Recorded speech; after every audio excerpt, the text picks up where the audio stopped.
Hi, my name is Haemin. I am the writer of two books, The Things You Can See Only When You Slow Down, and also Love for Imperfect Things. I was a Buddhist monk. I am Buddhist monk from South Korea.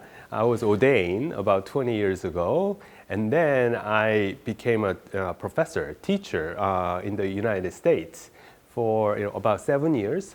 And then when that book published, it became very well known. So with that, attention, all the people, are paying attention to me. So I used that attention to create something good for the society. So I founded, what is called the School of Broken Hearts in Seoul, in Korea. And so I've been doing that for the last 5 years. Oftentimes we feel as though we are completely lost by this, what's happening outside the world, right? We can, read internet news. We can see what my friends are doing on social medias, and we sometimes become worried or jealous or very happy, and all those informations are, constantly, coming up, which makes us feel, very overwhelming, sometimes. I know that we are living in a very fast-paced society, and a lot of informations are now available, compared to 30, 40 years ago.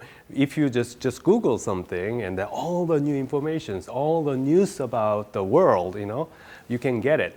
However, because there are so much information outside, we become overwhelmed. We don't know what to do. Sometimes we feel like a victim of the outside world. However, you do have a control. If you really pay attention to your mind, just ask your mind, is the world that is busy, or is my mind that is busy? If you think about it, is my mind is busy, or is the world outside is busy? The thing is, the world never complains how busy it is. Usually our mind that is overwhelmed and complain. So our task is to just relax and then take a deep breath, have a more control, and then make a very selective, wise choice. That is, rather than just paying attention to every kind of response, like an email sound or the news, report, you can choose your attention, where you want to pay attention to. If you are paying attention to the elements, stuff that's going to make you feel depressed, unhappy, jealous, all the negative emotion, then do not pay attention to there.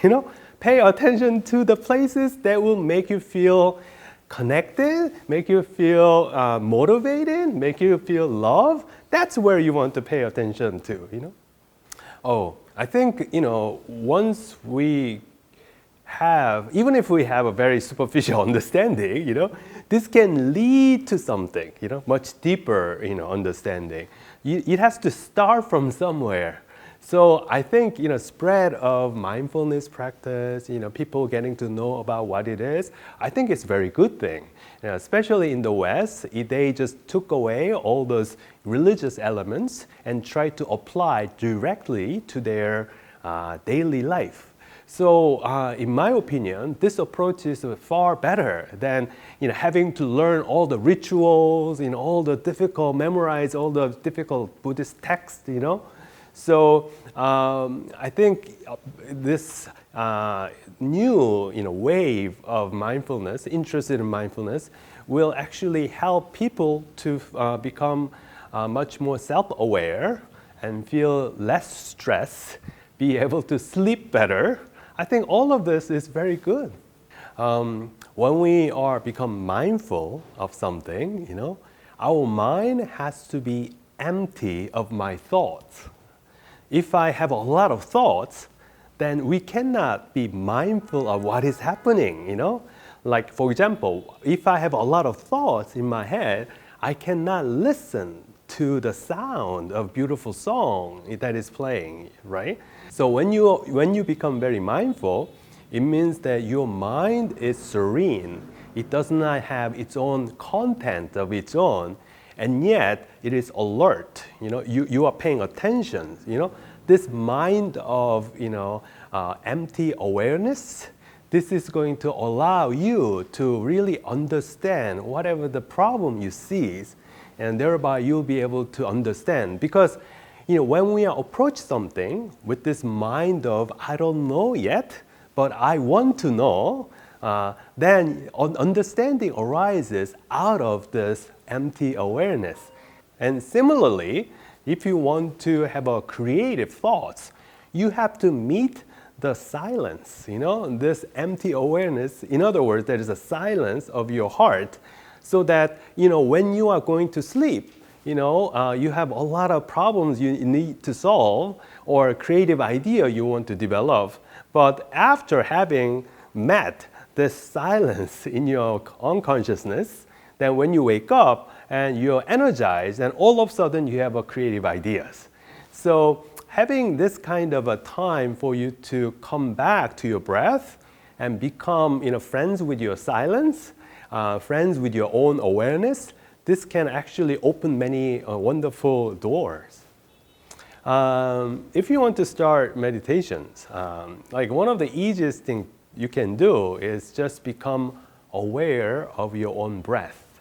That is, rather than thinking about something, or rather than completely losing yourself in some kind of emotions, whether it's a fear, whether it's a worry, whether it's sadness, depression.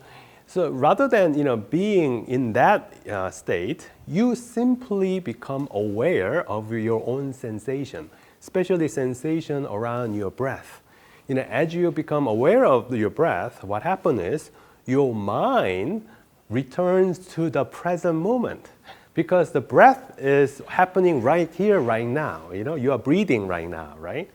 So as you are taking deep breath and breathing in and breathing out, and then you realize that your mind becomes very quiet and yet alert. And then also with the deep breath, it has health benefit, and you can relax more, and you can actually feel better, rejuvenated, afterwards. That's what I will recommend. The last message that I want to share with you is that, I have a new book called Love for Imperfect Things. And in that book, I talk about, how it is important to accept ourselves, including our own imperfections. Once we accept, those things that are, troubling us, those things that are not perfect, only then we can actually accept other people's, because we cannot accept ourselves. It also creates, this feeling of tension between how the world is not right, So when we can return to ourselves and then be more compassionate to ourselves, then we can also become compassionate toward other people.